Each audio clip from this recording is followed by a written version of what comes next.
बच्चों good morning या good evening या फिर गुड आफ्टरनून, जब भी आप मेरा वीडियो देख रहे हैं। तो जैसा कि बच्चों हम लोग पढ़ रहे थे इलेक्ट्रोकेमिस्ट्री क्लास 12 में, और हम अब उसको फिर से आज उसको कंटिन्यू करते हैं। तो जैसा कि बच्चों कि हमने देखा कि पिछले टर्म्स पे कि हम इलेक्ट्रोकेमिस्ट्री पढ़ रहे थे, और हमने देखा कि उसमें हमने लास्ट टर्म पे पढ़ा आपके हाइड्रोजन इलेक्ट्रोड के बारे में, स्टैंडर्ड हाइड्रोजन इलेक्ट्रोड के बारे में। उसमें कुछ पॉइंट्स हमने पढ़े, जैसे हमने पढ़ा कि जो वो होता है गैस आयनिक इलेक्ट्रोड होता है, फिर उसका स्टैंडर्ड रिडक्शन पोटेंशियल या स्टैंडर्ड ऑक्सीडेशन पोटेंशियल 0 होता है, या फिर हम उसको एज अ रेफरेंस इलेक्ट्रोड की तरह उसको वर्क में लेते हैं। ठीक है, ये तमाम चीज़ें हमने पढ़ा। ठीक है, अब क्या हो बच्चों कि आज हम उसी चीज़ का पढ़ेंगे, कंस्ट्रक्शन। क्या पढ़ेंगे? कंस्ट्रक्शन। किस चीज़ का? आज हम पढ़ेंगे कंस्ट्रक्शन बच्चों किसका? स्टैंडर्ड हाइड्रोजन इलेक्ट्रोड का। कि कैसे वो कंस्ट्रक्ट होता है और क्यों होता है, ये बात थोड़ी बाद में आएंगे। कि फिलहाल अभी हमें क्या पढ़ना है? अभी हमें पढ़ना है उसका कंस्ट्रक्शन। जैसे देखिए बच्चों, ये क्या है? ये एक बीकर है।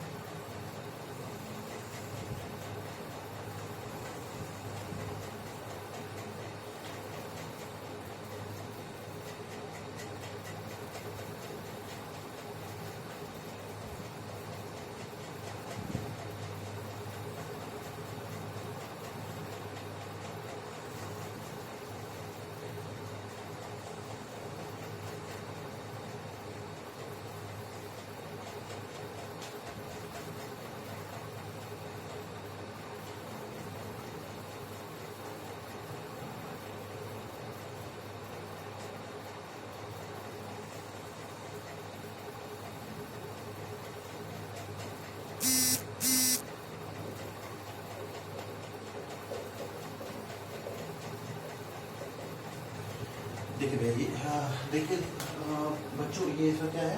ये सब कंस्ट्रक्शन है। ठीक है, यहाँ पे हम एक बीकर लेते हैं और इस बीकर में हम डालते हैं क्या? HCl solution. इस बीकर में क्या डालते हैं? HCl सोल्यूशन, जिसका कंसंट्रेशन कितना है? 1 मोलर। ये है बच्चों प्लेटिनम इलेक्ट्रोड। ये क्या है? प्लेटिनम इलेक्ट्रोड है। यहाँ से हम H2 गैस को क्या करते हैं? प्योर H2 गैस को डालते हैं, जिसका प्रेशर कितना होता है? 1 atm होता है। और ये होता है, ये प्लेटिनम का ब्लैक फॉइल है। ये क्या है? ये प्लेटिनम का ब्लैक फॉइल है। ठीक है बच्चों, अब क्या होता है बच्चों कि हम यहाँ देखते हैं, और ये ग्लास ट्यूब है। ये क्या है बच्चों? ये ग्लास ट्यूब। ठीक है बच्चों, ये सारी चीजें हम देखते हैं। ये जो प्लेटिनम का ब्लैक फॉइल है, ये हाइड्रोजन को एब्जॉर्ब करने या एब्जॉर्ब करने में काम आता है। क्या आता है? H2 को एब्जॉर्ब या एब्जॉर्ब करने में काम आता है। और जो रिमेनिंग H2 होती है बच्चों, वो यहाँ से एस्केप कर जाती है। ये क्या करता है? ये H2 को या वो ये H2 को एब्जॉर्ब या एब्जॉर्ब करता है, और जो H2 बच जाता है वो क्या होता है? सोल्यूशन से रिलीज हो जाता है। बच्चों की इतनी बात है। ठीक है, अब ये कंस्ट्रक्शन क्यों पढ़ रहे हैं बच्चों? देखिए, मैं क्यों बता रहा हूँ, पहले समझ लीजिए। होता क्या है बच्चों कि जैसे कि आपको अगर मैं बोलूँ कि आप जिंक के इलेक्ट्रोड का मुझे आप बता दीजिए, उसका रिडक्शन पोटेंशियल बता दीजिए। तो बच्चों क्या है कि आप किसी भी एक सिंगल इलेक्ट्रोड का रिडक्शन पोटेंशियल या ऑक्सीजन पोटेंशियल नहीं बता सकते। मतलब आप किसी भी सिंगल इलेक्ट्रोड का इलेक्ट्रोड पोटेंशियल नहीं बता सकते। आप क्यों नहीं बता सकते? देखिए बच्चों, इलेक्ट्रोड पोटेंशियल जो होता है वो तब क्रिएट होता है जब दो रॉड्स के बीच में पोटेंशियल डिफरेंस होता है। अब जब आप एक ही इलेक्ट्रोड लिए हैं तो उसका आप इलेक्ट्रोड पोटेंशियल निकालेंगे कैसे? भाई इलेक्ट्रोड पोटेंशियल कुछ भी नहीं है, असल में दो रॉड के बीच में पोटेंशियल डिफरेंस है।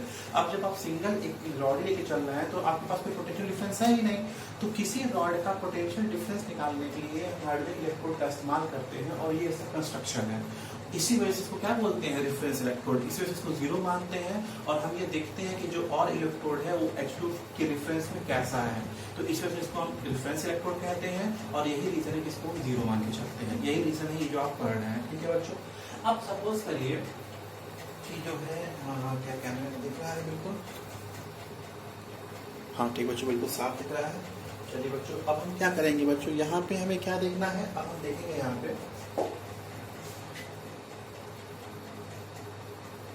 ठीक है। अब देखिए, अब यहाँ पे कंस्ट्रक्शन पढ़ेंगे। तो कंस्ट्रक्शन में क्या है बच्चों कि आपको पता है कि जो हाइड्रोजन इलेक्ट्रोड होता है उसको हम दो तरह से इस्तेमाल कर सकते हैं। या तो हम इसको एनोड हाफ सेल की तरह इस्तेमाल करें, या इसको कैथोड हाफ सेल की तरह इस्तेमाल करें। तो देखिए, पहला हम लेंगे बच्चों, इसमें केस फर्स्ट लेके चलते हैं। स्टैंडर्ड हाइड्रोजन इलेक्ट्रोड का मतलब क्या है? Standard hydrogen electrode as cathode half cell. क्या हुआ बच्चों मतलब? इसका मतलब ये हुआ बच्चों कि इसका कैथोड हाफ है स्विच में, पहले एनोड ही ले लेते हैं।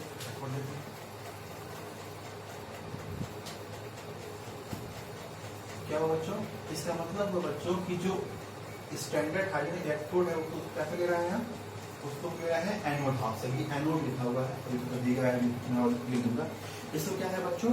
Anode half cell. अब देखिए बच्चों, एनोड पे क्या होता है? एनोड पर इलेक्ट्रॉन लूज होते हैं, तो मतलब क्या होगा? तो अगर बच्चों ये अगर आपका हाइड्रोजन इलेक्ट्रोड सेल अगर एनोड सेल ये आपका स्टैंडर्ड हाइड्रोजन इलेक्ट्रोड अगर एनोड सेल की तरह या हाफ एनोड सेल की तरह काम कर रहा है, तो हाफ एनोड सेल पे काम कर रहा है, इसका मतलब ये कि इलेक्ट्रॉन क्या करेगा? लूज करेगा। इसका मतलब क्या होगा? यहाँ पे ऑक्सीडेशन होगा। ये सारी बातें आप पहले पढ़ चुके हैं बच्चों, अगर आप ध्यान से देख रहे हैं तो सारी चीजें ध्यान शुरू से, तो ये सारी चीजें आपको बहुत हद तक क्लियर हो चुकी होंगी। ठीक है बच्चों, यही होता है क्या? एनोड हाफ सेल में। एनोड हाफ सेल में क्या होता है? ऑक्सीडेशन होता है, और ऑक्सीडेशन का मतलब होता है कि बच्चों वहां पर इलेक्ट्रॉन लूज हो रहा है या इलेक्ट्रॉन निकल रहा है उससे। ठीक है, और ऐसे ही इसका सेल रिएक्शन होता है। रिप्रेजेंटेशन करेंगे बच्चों, आइए इसको रिप्रेजेंट करते हैं। इससे रिप्रेजेंटेशन क्या होगा बच्चों? आप बच्चों मुझे लगता है कि आप तक आपको पता चलेगा रिप्रेजेंटेशन क्या है बच्चों। देखिए रिप्रेजेंटेशन होता है बच्चों ऐसे,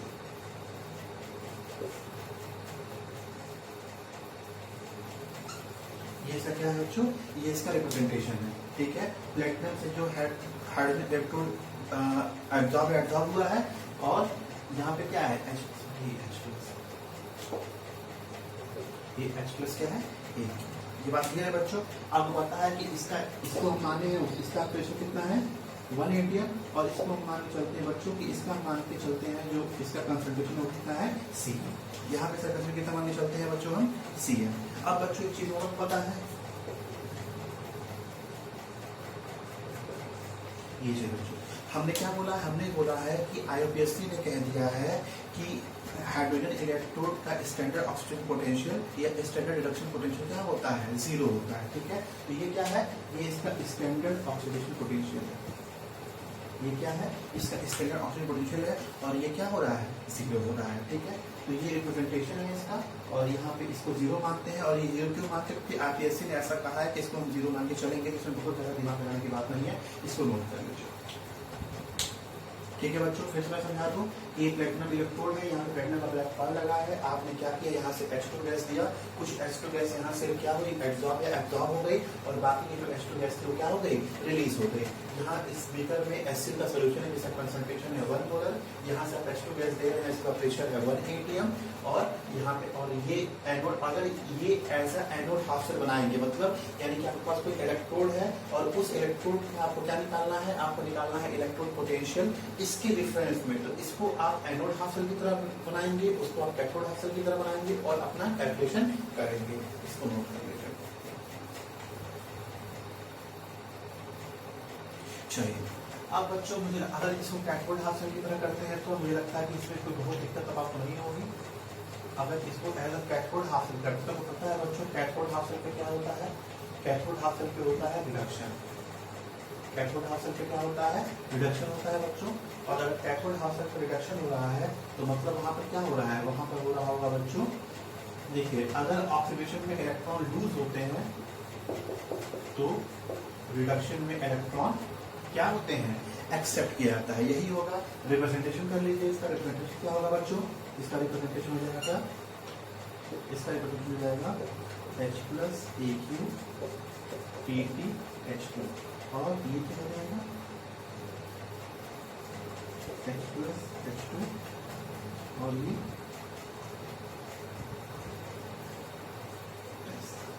बस यही सिंपल सी बात है। क्या हो गया बच्चों? हमने क्या किया यहाँ पे? हमने किया कि यहाँ पे एक क्या मैंने बताया आपको कि जो हाइड्रोजन इलेक्ट्रोड होता है उसका इस्तेमाल हम करते हैं बच्चों, किसके लिए? उसका इस्तेमाल होता है बच्चों किसी भी और इलेक्ट्रोड का क्या करने के लिए? इलेक्ट्रोड पोटेंशियल नापने के लिए। अब आपको पता है कि हम किसी भी एक सिंगल इलेक्ट्रोड का पोटेंशियल इलेक्ट्रोड पोटेंशियल नहीं नाप सकते। उसका रीज़न ये है कि हम इसमें से नहीं नाप सकते क्योंकि आपको इलेक्ट्रोड पोटेंशियल निकालने के लिए आपको पोटेंशियल डिफरेंस चाहिए, और जब तक आप किसी इलेक्ट्रोड के किसी एक रॉड के साथ दूसरा रॉड नहीं लगाएंगे तब तक उसमें पोटेंशियल डिफरेंस क्रिएट नहीं होगा और आप उसका इलेक्ट्रोड पोटेंशियल नहीं नाप सकते। तो हम इसको, और अब आप देखिए, अब आप स्टैंडर्ड हाइड्रोजन इलेक्ट्रोड को आप दो तरह के इस्तेमाल कर सकते हैं, या तो इसको आप एनोड सेल की तरह इस्तेमाल करिए या तो कैथोड सेल की तरह इस्तेमाल करिए। एनोड सेल की तरह इस्तेमाल करेंगे तो मतलब क्या होगा, एनोड में होता है ऑक्सीडेशन, ऑक्सीडेशन का मतलब होता है लूज ऑफ इलेक्ट्रॉन या लूजिंग ऑफ इलेक्ट्रॉन, ठीक।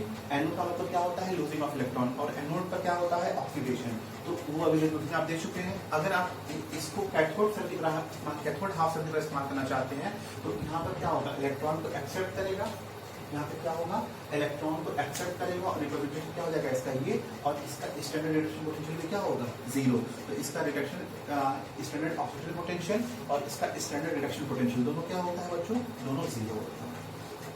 तो मुझे उम्मीद है कि ये आपको क्लियर हो गया होगा।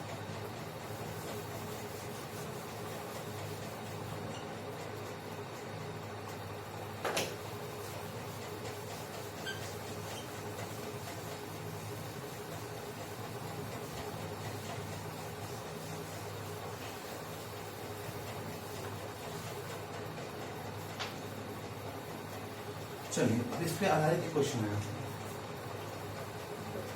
क्या है ये क्वेश्चन है। क्वेश्चन क्या कह रहा है बच्चों, फाइंड द इलेक्ट्रोड पोटेंशियल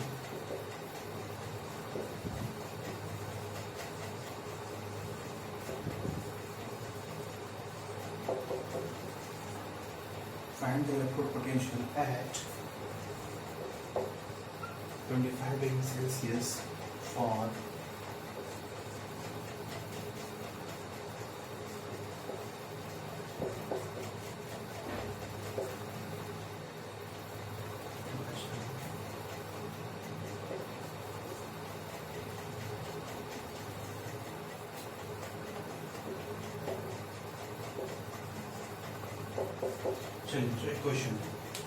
एक क्वेश्चन है बच्चों, एक क्वेश्चन कह रहा है आपसे कि आपको कह रहा है कि find the electrode potential at 25 degree celsius for,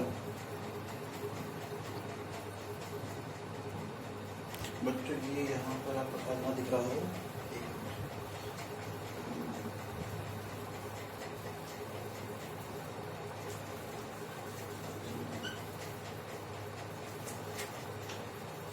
इस चार पार्ट में यहाँ लिख रहा हूँ।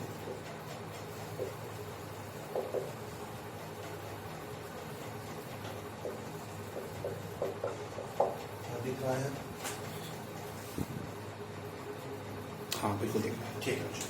तो ये क्वेश्चन है आपका, क्वेश्चन कह रहा है बच्चों, क्वेश्चन ये कह रहा है, क्वेश्चन ये कह रहा है बच्चों कि जो इलेक्ट्रोड पोटेंशियल है, क्वेश्चन कह रहा है बच्चों, क्या कह रहा है क्वेश्चन, क्वेश्चन कह रहा है कि find the electrode potential at 25 degree Celsius. आप किसी एक इलेक्ट्रोड का 25 डिग्री सेल्सियस को क्या करना है, उसका पोटेंशियल निकालना है जब उसको उस प्लेटिनम के उसको रॉड वायर या रॉड को, और उसका ब्लैक पार्ट क्या है, हाइड्रोजन मतलब H2SO4 में डाला गया है और उसमें H2 पास किया जा रहा है। तो आपको ऐसे से क्या करना है बच्चों, आपको इलेक्ट्रोड पोटेंशियल निकालना है। तो आइए बच्चों इलेक्ट्रोड पोटेंशियल निकालते हैं। तो देखिए बच्चों समझेंगे इसको। देखिए अब क्या हो रहा है बच्चों कि यहाँ पे क्या लॉजिक समझिएगा, अगर H2SO4 है बच्चों, जब ये टूटेगा तो ये टूटेगा बच्चों 2H प्लस SO4 2 ठीक है, यही इसका मेन लॉजिक था। क्या होगा जब H2SO4 टूटेगा, ये टूटेगा 2H प्लस SO4 2 में, ये इसका मेन लॉजिक है। क्या मतलब हुआ उसका मतलब ये होगा बच्चों कि H2SO4 जब टूटेगा 2H प्लस, यानी कि एक H2SO4 2 H प्लस आयन देता है। तो यानी कि अगर यहाँ पे इसका कंसंट्रेशन कितना है 0.05 m है, तो यहाँ पे इसका कंसंट्रेशन जाएगा 0.1। ये बात क्लियर है बच्चों। अब देखिए एक बात है समझिए बच्चों, यहाँ पे बात ये समझना है कि यहाँ पे हम ये चीज तब हो रही है जब हम 100% डिसोसिएशन मानते हैं। अब मुझे उम्मीद है कि अगर आपने वो पढ़ा होगा, इक्विलिब्रियम पढ़ा है अच्छे से, तो आपको वहाँ पे ये समझ में आ रही होंगे। अगर नहीं पढ़ा है तो कोई बात नहीं। तो देखिए बच्चों यहाँ पे क्या है कि अगर आप क्या हो रहा है कि अगर आप H2SO4 का मतलब, और आपने साथ सोल्यूशन में भी ये चीज़ें कुछ थोड़ी बहुत पढ़ी हैं इसको। तो देखिए यहाँ पे ये है कि अगर H2SO4 अगर 100% डिसोसिएट होता है, तो जब वो डिसोसिएट होगा तो वो एक H2SO4 2H प्लस आयन देता है, ठीक है। एक H2SO4 2 H+ आयन देता है, और यानी कि अगर 0.5 मोलर आप लेके चल रहे हैं तो H+ का कंसंट्रेशन कितना हो जाएगा बच्चों, हो जाएगा 0.1 मोलर हो जाएगा, ठीक है। अब देखिए बच्चों, जैसे कि मैंने बोला है कि आप इसको as a cathode half cell या एनोड हाफ सेल दोनों लेके चल सकते हैं, कोई प्रॉब्लम नहीं है, क्योंकि उसकी वैल्यू आपको अंत तक 0 ही रखनी है, ठीक है। तो आइए हम इसको क्या करते हैं, हम इसको मान के चलते हैं, क्या इसको मान के चलते हैं कैथोड हाफ सेल, ठीक है। क्योंकि देखिए बच्चों, हमें रिडक्शन ही मेन मतलब होता है, तो हम इसको reduction potential, standard reduction potential निकालते हैं, और इसको हम क्या मान के चलते हैं, कैथोड। तो कैथोड मान के चलेंगे, इसका रिप्रेजेंटेशन कैसा होगा बच्चों, ये होगा, अभी जस्ट पढ़ा है। अगर आप इसको कैथोड हाफ सेल मान के चलेंगे तो इसका क्या होगा, इसका ये क्या होगा, इसका रिप्रेजेंटेशन होगा, ठीक है। जिसमें ये कितना है, ये है 0.1 मोलर, और ये कितना है 1 मोलर। यहाँ तक कोई दिक्कत बच्चों? अब अगर यहाँ तक कोई दिक्कत नहीं है तो मुझे लगता है कि अब आपको कोई दिक्कत होनी नहीं चाहिए, क्योंकि अब आपको इसके आगे की कहानी आपको पता है।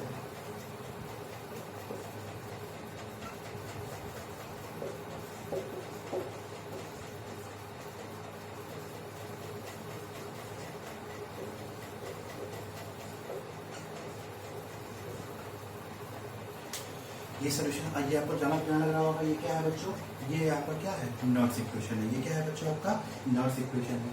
आपको पता है कि स्टैंडर्ड वेक्टर पोटेंशियल हाइड्रोजन क्या होता है, 0 होता है, जिसको क्या करेंगे, 0 पुट कर देंगे। अब देखिए बच्चों, n की बात करते हैं, तो देखिए बच्चों n है, तो यहाँ पे कितना है 2H+, यानी कि 2H+ 2 इलेक्ट्रॉन एक्सेप्ट करेगा तो क्या बनाएगा, H2। क्या करेगा, 2H+ क्या करेगा, 2 इलेक्ट्रॉन बनाएगा तो क्या बनेगा, H2, ठीक है। यानी थर्ड साइड में क्या है, H2। और आपको पता है कि मैंने बताया था किसी भी H2 का जो है आप देखिए बच्चों, जैसे H मैंने बताया था, किसी भी प्योर आप एलिमेंट का या किसी भी प्योर सब्सटेंस का आप कंसंट्रेशन कितना मानते हैं, यूनिटी मानते हैं। तो मतलब यहाँ पे क्या है, यहाँ पे आएगा PH2 अपॉन, यहाँ पे आएगा 2H+। तो देखिए बच्चों, यहाँ पे क्या आएगा 2H, यहाँ पे आएगा H+ का कंसंट्रेशन। अब देखिए बच्चों, यहाँ पे n की वैल्यू कितनी हो गई, 2, क्योंकि 2 इलेक्ट्रॉन एक्सेप्ट कर रहा था, कितना हो गया 2 log n। अब ये प्योर है तो इसकी क्या मानेंगे, यूनिटी। अब इसकी कितनी मानेंगे, 0.1 × 10⁻⁻1। अब देखिए बच्चों, यहीं पर एक और लॉजिक, यहाँ पे क्या है बच्चों कि अगर आप ध्यान दीजिएगा तो यहाँ पर 2H+ है। आपको पता है कि क्लोरीन पढ़े हैं कि जब आप ये रिएक्शन कोएफिशिएंट लिखते हैं तो उसका जो स्टोइकियोमेट्रिक कोएफिशिएंट होता है वो उसके पावर में चला जाता है, तो मतलब यहाँ पे क्या हो जाएगा। अब देखिए बच्चों, सिंपल मैं ये सॉल्व कर दे रहा हूँ, आप इसको चाहिए तो घर जाके आराम से बात के सॉल्व करिएगा। देखिए ये 10⁻⁻1 ऊपर जाएगा तो क्या हो जाएगा, 10⁻², क्या हो जाएगा ऊपर जाके 10⁻², ये 10⁻1 × होगा, 10⁻² हो जाएगा, ये जाएगा ऊपर। जब ये ऊपर जाएगा तो क्या हो जाएगा 10⁻²। अब आपको पता है कि ये पावर बाहर जाना है, मतलब क्या हो जाएगा 2 log 10, मतलब क्या हो गया 2, यानी कि इसकी वैल्यू कितनी हो गई 2, यानी कि -0.059/2 × 2, यानी कि क्या हो गया -0.05 क्या इलेक्ट्रॉन या वोल्ट, सॉरी। ये क्लियर है बच्चों। तो यानी कि आप कह सकते हैं कि H2SO4 में अगर आप प्लेटिनम के रॉड डालेंगे और उसमें H2 पास करेंगे, जिसका कंसंट्रेशन 0.05 मोलर है, तो आपको कितना उसका मिलेगा, आपको उसका इलेक्ट्रोड पोटेंशियल मिलेगा -0.059 वोल्ट मिलेगा। एक बार देख लीजिए, फिर समझाएंगे बच्चों का क्या हुआ। आपसे क्वेश्चन पूछा था बच्चों कि अगर हम किसी प्लेटिनम के मतलब किसी प्लेटिनम इलेक्ट्रोड को अगर H2SO4 में डालते हैं और उसमें H2 गैस पास करते हैं तो बताइए उसका इलेक्ट्रोड पोटेंशियल कितना होगा। तो हमें ये बात पता है कि एक H2SO4 अगर 100% डिसोसिएशन हम मानते हैं तो एक H2SO4 2 H+ आयन देता है, ठीक है। तो 2 H+ आयन देता है, मतलब अगर तो यानी कि उसका कंसंट्रेशन दुगना हो जाएगा, क्योंकि भाई अगर एक H2SO4 2 H+ आयन दे रहा है तो मतलब वो अपनी कंसंट्रेशन से दुगना H+ आयन दे रहा है। तो अगर उसका कंसंट्रेशन आप 0.05 m मान के चलेंगे, जैसे कंसंट्रेशन कितना हो जाएगा 0.1 मोलर हो जाएगा। अब क्या होगा कि हम यहाँ पर इस सेल को हम ऐसा कैथोड हाफ सेल लेके मान चलें। अब चाहिए तो एनोड हाफ सेल भी लेके जा सकते हैं, तब आपका आंसर यहाँ पे पॉजिटिव आएगा। और जब आप स्टैंडर्ड रिडक्शन पोटेंशियल लिखेंगे तो उसी का माइनस करके लिखेंगे। तो आप दोनों साइड से चल सकते हैं, उसमें आपको कोई दिक्कत नहीं है। तो चूंकि हमें रिडक्शन पोटेंशियल से ही मतलब होता है, जैसे मैंने डायरेक्टली कैथोड ही मान के चला है। तो कैथोड का रिप्रेजेंटेशन ये होता है बच्चों, और आपको नॉर्थ इक्वेशन तो पता ही है। अब आपको पता है कि 2H+ को कितना इलेक्ट्रॉन चाहिए H2 बनने के लिए, 2 इलेक्ट्रॉन चाहिए। मतलब यहाँ पे जो रिएक्शन, यहाँ पे रिएक्शन क्या हो रहा है, यहाँ के इलेक्ट्रोड पे ये मतलब यहाँ पे क्या हो रहा है, ये रिएक्शन, और यहाँ पे क्या हो रहा है, ये रिएक्शन हो रहा है, यानी कि n की वैल्यू कितनी हो गई 2 हो गई। अब एक बच्चों क्या है कि H प्लस की बात करें तो यहाँ पे यानी कि यहाँ पे प्रोडक्ट क्या है H2 है और रिएक्टेंट क्या है H प्लस है। अब आपको ये बात पता है बच्चों किसी भी प्योर एलिमेंट का जो कंसंट्रेशन होता है उसको मानते हैं हम यूनिटी, हम कितना मान लीजिए 1, और इसका कितना कंसंट्रेशन है 10⁻⁻1 कन्वर्ट करेंगे तो क्या होगा 10⁻1 लिख सकते हैं। अब आपको ये बात पता है इक्विलिब्रियम की चैप्टर से कि उसके स्क्वायर कोएफिशिएंट का पावर हो जाता है, तो यहाँ पे कितना है इसका 2, तो कितना हो गया 2।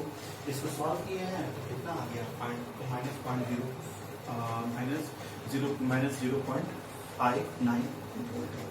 क्लियर है बच्चों? ये आपका सिंपल सा क्वेश्चन है, कठिन नहीं है, इसको रख दीजिए, बस देख लीजिए, सही नोट भी कर लीजिए इसको अच्छे से और घर पे बताया करिए।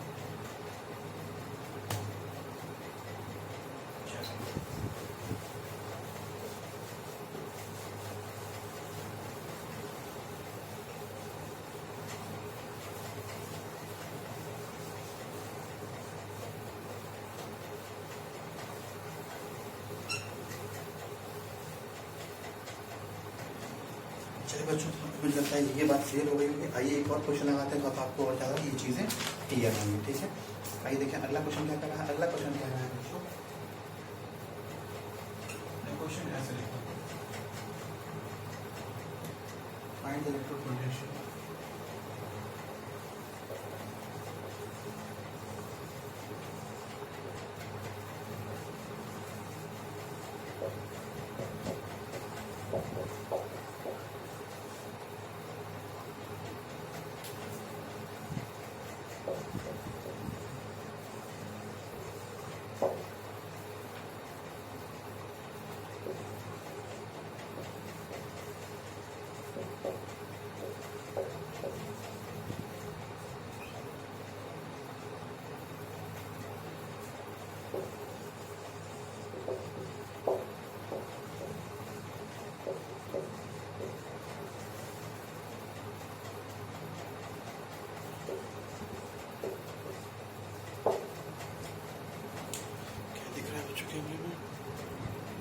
ठीक बच्चों, बिल्कुल साफ दिख रहा है। चलिए क्या क्वेश्चन क्या है बच्चों, क्वेश्चन क्या रहा है कि फाइंड द, आपके पास चाहिए तो अगर आपको साफ नहीं दिख रहा है तो अपने साथ लिख लीजिए इसको कॉपी में, कि find the electrode potential at 25 degree celsius for an electrode contact with a solution whose pH is 10। देखिए बच्चों क्वेश्चन बस वही है, बस अब उसी क्वेश्चन को घुमा फिरा रहा है, क्या कर रहा है उसी क्वेश्चन घुमा फिरा रहा है, और सब चीजें हैं एक ही बच्चों, बस आपको बस यही समझना है, बस लॉजिक समझना है कि ये क्वेश्चन क्या कह रहा है। देखिए ये भी क्वेश्चन बिल्कुल सेम है, क्या कह रहा है कि find the electrode potential at 25 degree celsius for an electrode in contact with a solution whose pH is 10। कह रहा है कि आप उस इलेक्ट्रोड का पोटेंशियल निकालिए कि जो ऐसे सॉल्यूशन में डुबोया गया है जिसका क्या है pH क्या है 10 है। और बच्चों यहाँ नहीं भी लिखा है, लेकिन यहाँ पर हम बात उसी H2 की ही कर रहे हैं, ठीक है। अब चलिए बच्चों यहाँ पे काम करते हैं, देखते हैं क्या है क्या नहीं है। अब देखेंगे बच्चों यहाँ पर क्या है कि अब यहाँ पर क्या हुआ है कि चलिए अब बच्चों यहाँ पे क्या है कि यहाँ पर आपको नहीं दिया गया है कि यहाँ पर भी आप अगेन यहाँ पर भी आप कैथोड या सेल या एनोड हाफ से लेके चल सकते हैं। तो आइए बच्चों, अगर पिछला हमने क्या किया था, पिछला हमने अगर कैथोड मान के चला था, तो आइए इसको हम क्या मान के चलते हैं, इसको हम मान के चलते हैं एनोड मान के चलते हैं। तो एनोड बच्चों को पता है कैसे रिप्रेजेंट करते हैं, एनोड रिप्रेजेंट होता है बच्चों ऐसे, यही तो रिप्रेजेंटेशन है बच्चों, ठीक है। क्या है बच्चों, यही तो रिप्रेजेंटेशन है। ये क्या माना है बच्चों 1 atm। अब देखिए बच्चों यहाँ पे सब में H प्लस का कंसंट्रेशन दे दिया है बच्चों, क्या दे दिया है यहाँ पे आपको pH दे दिया है। तो बच्चों अगर आप केमिस्ट्री जानते हैं फुल को पता हो, अगर pH 10 है बच्चों, अगर pH 10 है तो जो H प्लस का कंसंट्रेशन होगा बच्चों वो हो जाएगा 10,10। अभी बच्चों ये कैसे आया है, ये आपको तो मैं उतना डिटेल नहीं आना चाहता, ये अगर आपने प्रीवियस चैप्टर पढ़े हैं और नहीं होगा मैं तो आपको बता भी दूंगा, एक pH टॉपिक जो है आपका। तो ठीक है, फिलहाल अगर pH ये H प्लस कंसंट्रेशन लगा होता है बच्चों 10% मोल हो जाएगा। क्या यहाँ तक किसी को कोई दिक्कत है बच्चों? चलिए ठीक है। अब आपको पता है बच्चों की जो है अगर मान लीजिए कि अगर बच्चों यहाँ पर हम ये रहे यहाँ पे, यानी कि वो क्या हो जाएगा, यहाँ पर हो जाएगा बच्चों, यानी कि अगर इसको बच्चों हम एनोड हाफ से लेके मान के चले हैं तो यानी कि एनोड हाफ से कैसा रिएक्शन होगा, ऐसा रिएक्शन होगा। अब बच्चों जब इतनी बात आपको पता चल गई तो इसके आगे मुझे लगता है कि अब आपको लगाने में दिक्कत नहीं होना चाहिए।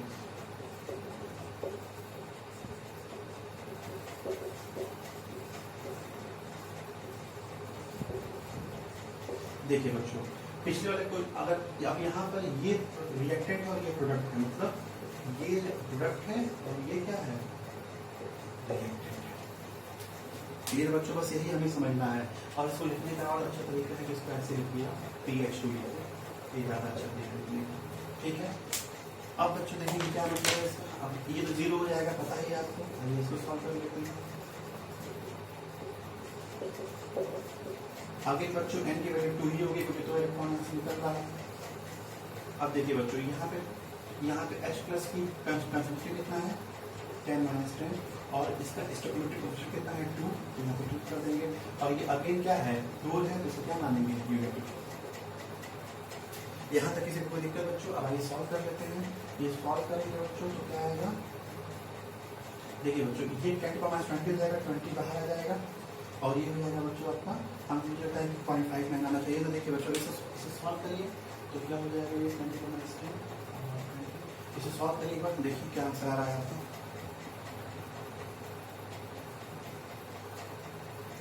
ये सॉल्व करिए, देखिए बच्चों, ये 0 हो जाएगा। अब देखिए बच्चों, यहाँ पे कोई बहुत रॉकेट साइंस नहीं है, देखिए यहाँ पे क्या है, log 10, log 10 क्या हो जाएगा, 10⁻10 होल स्क्वायर। यहाँ पे किसी कोई दिक्कत बच्चों, कोई दिक्कत नहीं, ये अंदर आएगा क्या हो जाएगा, 10⁻20 हो जाएगा, 20 क्या होगा, बाहर आ जाएगा।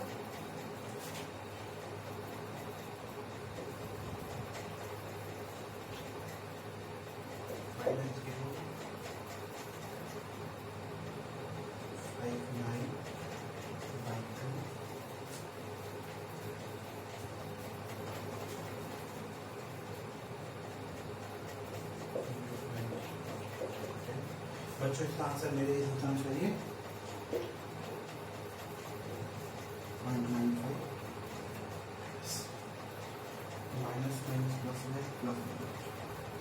-, ये आंसर है। ये आंसर, ये क्या आएगा, प्लस 0.59।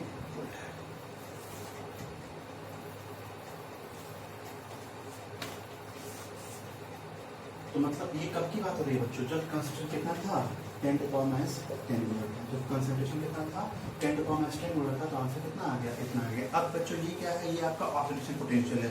अब आपको रिडक्शन पोटेंशियल निकालना है तो कुछ भी नहीं करना है, इसी को माइनस कर देंगे तो क्या हो जाएगा, रिडक्शन पोटेंशियल हो जाएगा। आगे इस क्वेश्चन को देखते हैं। ये क्वेश्चन बच्चों बिल्कुल उसी तरह से, बस यहाँ पर क्या दिया है बच्चों, यहाँ पर कहा है कि आप उस इलेक्ट्रोड का पोटेंशियल निकालिए 25 डिग्री सेल्सियस पर, जो क्या है, ऐसे सोल्यूशन में डाला गया है जिसका pH कितना है, 10 है। बस यही pH वाली बात यहाँ पे लॉजिक वाली बात थी। तो pH 10 है बच्चों, तक पता है कंसंट्रेशन ऑफ H प्लस कितना हो जाएगा, 10⁻10 मोलर हो जाएगा। नॉन पता ही है आपको। यहाँ पे रिएक्शन ऐसा होगा क्योंकि यहाँ पे हम इसका एनोड हाफ से लेकर मांगे चल रहा है। तो यहाँ पर क्या होगा, यहाँ पर ये नोट्स में वैल्यू पुट करेंगे, यहाँ पे हमने वैल्यू पुट की और हमें ये आंसर मिल गया। सिंपल सा क्वेश्चन, मुझे लगता है कि आपको कोई बहुत कठिन नहीं लग रहा होगा।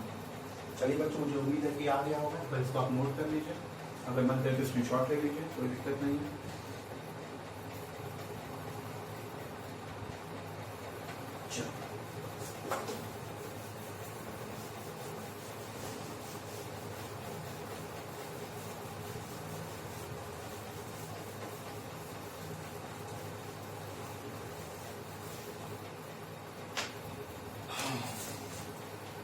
अब देखिए बच्चों, अब क्या है कि अब हम अगले क्या पढ़ना है, हमें पढ़ना है यूज। किसका यूज, हमें यूज पढ़ना है बच्चों इस चीज का कि क्यों हम इसका इस्तेमाल करते हैं। तो अगला हमारा टॉपिक बच्चों यूज ऑफ SHE। अगला टॉपिक बच्चों use of SHE to determine. क्या बच्चों, हमारा है कि हमारा ये है कि हम क्या करेंगे, SHE का इस्तेमाल करेंगे किसके लिए, to determine the electrode potential, determine the electrode potential of elements। क्या करेंगे बच्चों, हम क्या करेंगे, हमें इस्तेमाल करना है क्या कि use of electrode potential to determine the क्या, तो हम क्या करेंगे, हम SHE का यूज करेंगे इसके लिए, use of SHE to determine the electrode potential of elements. अब हम क्या करेंगे बच्चों, हम SHE का इस्तेमाल करेंगे किसके लिए, दूसरे एलिमेंट्स का इलेक्ट्रोड जानने के लिए। क्योंकि हमको अभी कई बार बता चुके हैं कि हम हाइड्रोजन इलेक्ट्रोड का इस्तेमाल करते हैं एज अ रेफरेंस इलेक्ट्रोड किसी इलेक्ट्रोड किसी एलिमेंट का इलेक्ट्रोड पोटेंशियल निकालने के लिए। क्यों? क्योंकि आप किसी सिंगल एलिमेंट का इलेक्ट्रोड पोटेंशियल नहीं निकाल सकते। क्यों? क्योंकि इलेक्ट्रोड पोटेंशियल तभी क्रिएट होगा जब पोटेंशियल डिफरेंस बनेगा, और जब आप सिंगल एलिमेंट लेके चलेंगे तो आप पोटेंशियल डिफरेंस नहीं बना सकते। चलिए, तो पहला क्या है बच्चों, वही बात जो मैंने बोला है,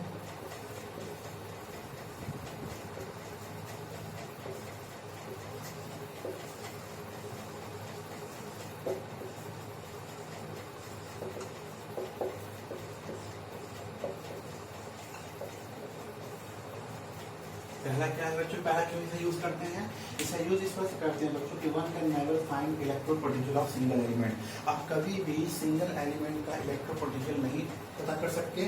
क्यों नहीं? चाहिए तो अपने आप उसको ब्रैकेट में करके लीजिए, क्योंकि सिंगल एलिमेंट का इलेक्ट्रोड पोटेंशियल आप नहीं जान सकते, क्योंकि इलेक्ट्रोड पोटेंशियल जानने के लिए पोटेंशियल डिफरेंस का होना जरूरी है। और जब आप सिंगल इलेक्ट्रोड लेके जाएंगे या सिंगल एलिमेंट लेके चलेंगे तो कोई पोटेंशियल डिफरेंस क्रिएट ही नहीं होगा, जिसकी वजह से कोई भी आप इलेक्ट्रोड डिफरेंस का जान नहीं सकते। ठीक है, चलो चलिए लग लेते हैं।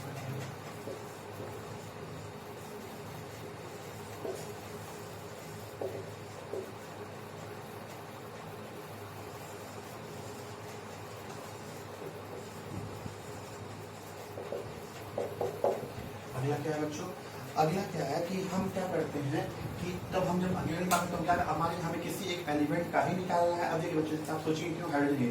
देखिए बच्चों, अगर मान के लिए जिंक और कॉपर का हम यूज करते हैं तो बच्चा तो उसका एग्जैक्ट नहीं निकलेगा। क्या होगा? उसका एग्जैक्ट नहीं निकलेगा। हमें एक सिंगल एलिमेंट का एग्जैक्ट इलेक्ट्रोड पोटेंशियल निकालना होता है। इस वजह से हम हाइड्रोजन इलेक्ट्रोड का इस्तेमाल करते हैं। यहाँ चाहिए तो आप बढ़ा लीजिए विथ रिस्पेक्ट टू हाइड्रोजन। क्यों इस्तेमाल करते हैं बच्चों? इसलिए इस्तेमाल करते हैं ताकि we find relative electrode potential with respect to hydrogen electrode. हम क्या करते हैं बच्चों? हम रिलेटिव इलेक्ट्रोड पोटेंशियल निकालते हैं विद रिस्पेक्ट टू किसके? विद रिस्पेक्ट टू ये स्टैंडर्ड हाइड्रोजन इलेक्ट्रोड। क्यों? क्योंकि हमें पता है कि EH+ या H2 भी 0 होता है और EH2 और H+ भी क्या होता है, ये बात हमें पता है। क्लियर है बच्चों? चलिए, अब जो है बच्चों, अब तरीका क्या है? Connect the standard hydrogen electrode as cathode house और एनोड। देखिए बच्चों, ये भी बात आ गई, ये बात हम कर रहे थे कि अगर आप निकालने का तरीका क्या है, तो बच्चों निकालने का तरीका ये है कि हम क्या करेंगे बच्चों कि हम इसको क्या करेंगे कि SHA को क्या करिए, या तो आप एनोड हाफ सेल की तरह इसको यूज करिए और या तो फिर कैथोड हाफ सेल की तरह इस्तेमाल करिए। अब देखिए बच्चों, इसका मतलब क्या है, जैसे सपोज करिए बच्चों, जैसे हमें जिंक का निकालना है इलेक्ट्रोड पोटेंशियल।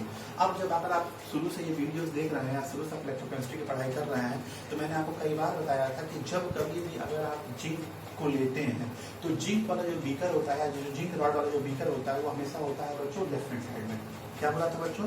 मैंने बोला था कि जब कभी भी अगर आप बीकर लेके चलेंगे, अगर आप जिंक को लेके चल रहे हैं तो जिंक हमेशा लेफ्ट हैंड साइड में लिखा जाएगा। ये बात मैंने आपको बताई थी, अगर आपको याद हो तो। जैसे जब हम डैनियल सेल की बात कर रहे थे तो हमने देखा कि जब हमने कॉपर का और जिंक के बीकर को लेके चला था तो मैंने बोला था कि ये आप रट लीजिए कि जिंक हमेशा क्या होगा, लेफ्ट हैंड साइड में लिखा जाएगा। ये तरीका है लिखने का, ठीक है? ऐसा नहीं कुछ हो जाता है उससे, लेकिन ये केमिस्ट्री ने एक तरीका बताया है कि जब कभी भी आप जिंक को लिखेंगे तो जिंक का जो रॉड या जिंक का जो इलेक्ट्रोड होगा वो हमेशा लेफ्ट हैंड साइड लिखा होगा।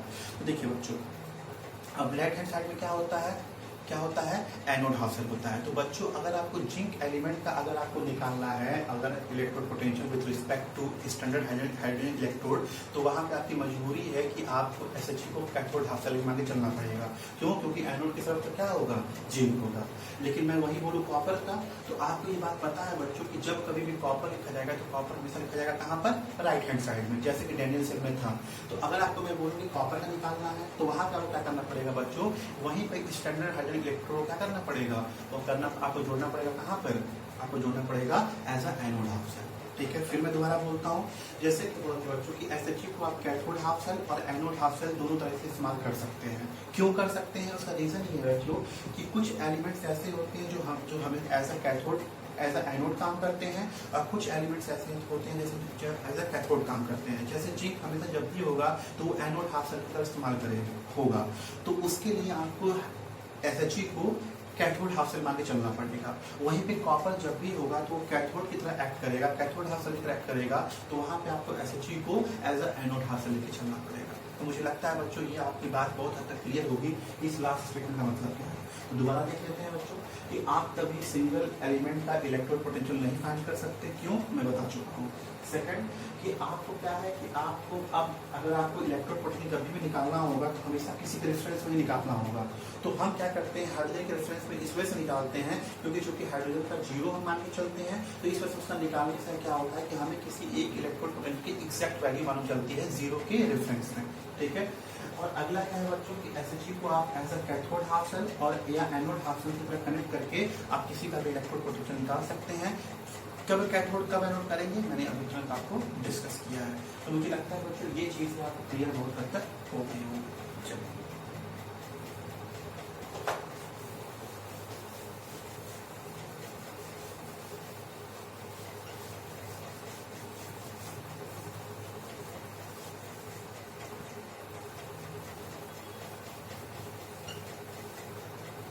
अब बच्चों लिखो निकालते कैसे हैं, आइए ये देखते हैं। ठीक है, देखिए बच्चों, चलिए हम एग्जांपल में हम लिख करते हैं बच्चों। एग्जांपल क्या है कि हमें क्या करना है, सपोज करिए कि मैं आपको जिंक एलिमेंट दे रहा हूँ। अब आपको इस जिंक एलिमेंट का क्या करना है, आपको इलेक्ट्रोड पोटेंशियल निकालना है। तो आपको पता है कि Zn क्या होता है, Zn हमेशा किस तरह काम करेगा, एनोड हाफ सेल। Zn कैसे काम करेगा, किसी तरह काम करेगा बच्चों। Zn काम करेगा आपका एनोड हाफ सेल। इधर हम क्या करेंगे बच्चों, एक बीकर लेंगे, इसमें क्या होगा, Zn का रॉड होगा, और ये हमेशा कहाँ बनेगा बच्चों, ये हमेशा बनेगा लेफ्ट हैंड साइड। ये कहाँ बनेगा हमेशा, ये हमेशा बनेगा बच्चों लेफ्ट हैंड साइड में। क्यों लेफ्ट हैंड साइड बनेगा, इसका रीजन ये है क्योंकि ये Zn हमेशा किस तरह काम करता है, एनोड हाफ सेल की तरह काम करता है, और ये रिप्रेजेंटेशन है कि एनोड हमेशा लेफ्ट में होगा। सेकंड में क्या करेंगे बच्चों, बस वही वाला काम करेंगे जो हमने जस्ट किए हैं। ये SHE बनाते हैं।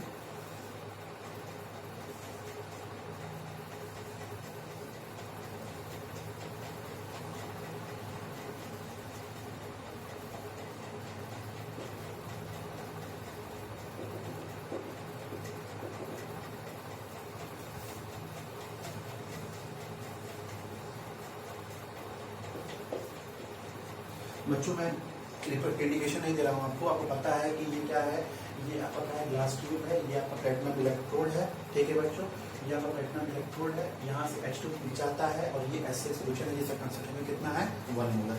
ये सारी चीजें मैं बता चुका हूँ, इस वजह से मैं आपको नहीं बता रहा हूँ। अब यहाँ पे क्या रिएक्शन होगा बच्चों, यहाँ पर होगा रिएक्शन Zn क्या होगा, और यहाँ पर क्या होगा बच्चों, मुझे लगता है ये तो क्लियर होगा बच्चों आपको। ये सब पता है कि Zn as a anode half cell काम करता है, मतलब इधर ऑक्सीडेशन होता है, मतलब इलेक्ट्रॉन क्या होते हैं, लूज होते हैं, और यहाँ पर क्या होता है, रिडक्शन होता है। यहाँ पे क्या होता है बच्चों, यहाँ पे इलेक्ट्रॉन एक्सेप्ट किए जाते हैं। यह मुझे लगता है यहाँ पे बात कोई दिक्कत नहीं होगा। ठीक है, अब क्या निकालना है बच्चों कि हमें क्या निकालना है, कि इसका निकालना है कि हमें स्टैंडर्ड रिडक्शन पोटेंशियल निकालना है, किसका, जिंक का। किसका निकालना है, स्टैंडर्ड रिडक्शन पोटेंशियल किसका निकालना है, जिंक का। चलिए हम मान के चलते हैं जब ये एक्सपेरिमेंट किया गया तो जो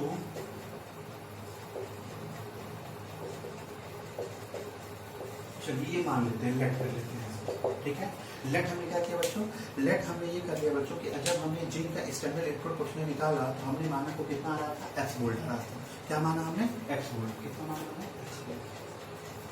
ठीक है, हमने यानी जब इस एक्सपेरिमेंट को हमने किया तो हमने ये पाया कि जो इसका जो जिंक एलिमेंट का जो इलेक्ट्रोड स्टैंडर्ड इलेक्ट्रोड पोटेंशियल आ रहा था कितना आ रहा था, x आ रहा था। ठीक है, तो आइए देखते हैं x है कितना। तो हम बच्चों क्या ये लिख सकते हैं,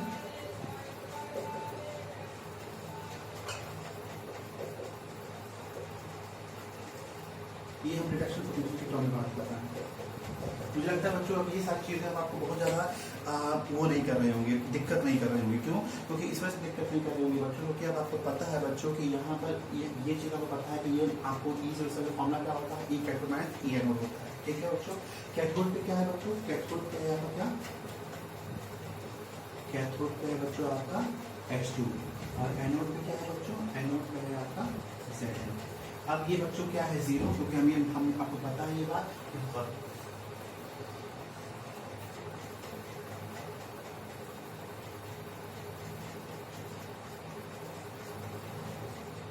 ठीक है बच्चों, अब ये पता है बच्चों कि हम इसको क्या माने चलते हैं, ये बात पता है बच्चों हम इसको क्या माने चलते हैं, हम इसको माने चलते हैं जीरो, क्योंकि वो पता है कि अभी हम जस्ट पढ़े हैं कि the standard hydrogen electrode is considered as zero by IPSC. इसको क्या मानेंगे बच्चों, जीरो। इसकी वैल्यू कितनी माने चले हैं हम, एक्स, और इसकी कितनी होगा,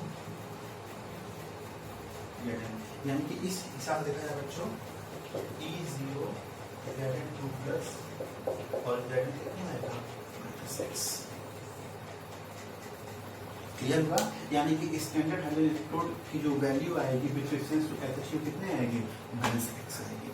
और इस केस में बच्चों जब निकाला गया तो ये आता है बच्चों -0.76, कितना आता है, -0.76 आता है। क्या दिख रहा है बच्चों, बिल्कुल साफ दिख रहा है। इसे हम देखिए बच्चों, जैसे x की वैल्यू कितनी आती है, x वैल्यू एक्सपेरिमेंटली आती है बच्चों 0.76 वोल्ट आती है। ये जो x कैलकुलेट किया जाता है उसकी वैल्यू एक्सपेरिमेंटली कितनी आती है, 0.76 वोल्ट। तो यानी कि उसका स्टैंडर्ड यानी कि क्या हो जाएगा, स्टैंडर्ड ये आपका रिडक्शन वोल्टेज कितना हो जाएगा, -0.76 वोल्ट। ठीक है, इसको नोट कर लीजिए चाहिए तो। इस केस के लिए मतलब इस केस की बात हो रही है, ये सब केस की बात है। इस केस में जो जिंक का जो स्टैंडर्ड जो रिडक्शन पोटेंशियल आएगा वो आएगा बच्चों -0.76 वोल्ट है। इसको नोट कर लीजिए, फिर मैं समझाता हूँ एक बार। ठीक है बच्चों, एक बार समझ लीजिए क्या है। देखिए बच्चों, हमें क्या करना था कि जिंक एलिमेंट का हमें क्या निकाला था, हमें निकाला था electrode potential with respect to hydrogen electrode. हमने क्या किया कि जिंक को as the anode half cell माना, क्योंकि आईपीएससी यही कहती है। और मतलब हाइड्रोजन कहती है ना, इसको लेफ्ट में लिखते हैं तो ये एनोड, यहाँ पे ये एनोड की तरह वर्क करता है, इसको क्या बोलेंगे, एनोड हाफ सेल। और ये कैसे, तो अगर ये एनोड हाफ सेल है तो हाइड्रोजन एसएच क्या हो जाएगा, ऑटोमेटेड कैथोड हाफ सेल हो जाएगा। यहाँ से हमने क्या किया, हमने माना कि इस एक्सपेरिमेंट का जो स्टैंडर्ड इलेक्ट्रोड पोटेंशियल कितना है, x वोल्ट। अब हमने क्या किया कि इस आपको पता है फॉर्मूला कि स्टैंडर्ड मतलब स्टैंडर्ड इलेक्ट्रोड पोटेंशियल कितना होता है, इलेक्ट्रोड पोटेंशियल कैथोड और स्टैंडर्ड इलेक्ट्रोड पोटेंशियल है एनोड, ये दोनों डायरेक्शन पोटेंशियल को लेके चलते हैं। तो ये कितना हो गया बच्चों, ये इसको ऐसे लिखेंगे, इसको ऐसे रिप्रेजेंट करेंगे। इसकी वैल्यू 0 होती है क्योंकि इसको हम 0 कंसिडर करते हैं। मतलब यहाँ से जो हम x मान के चले थे, हम देखें कि इस x अगर हम इसका x मान के चल रहे हैं इस सेल का, तो जो जिंक का जो रिडक्शन पोटेंशियल वो कितना आ रहा है, -x आ रहा है। कितना आ रहा है, माइनस। अगर इसको x मान के चले हैं तो हमने ये पाया कि जिंक का जो स्टैंडर्ड रिडक्शन पोटेंशियल कितना है, -x। तो इस केस के लिए एक्सपेरिमेंटली ये देखा गया कि इसकी जो वैल्यू होती है बच्चों वो होती है -0.76 वोल्ट होती है। तो बच्चों आज में इतना रहते हैं। मुझे उम्मीद है कि आज आपको कुछ अच्छी चीजें मिली होगी। घर पे रहिए, पढ़ते रहिए।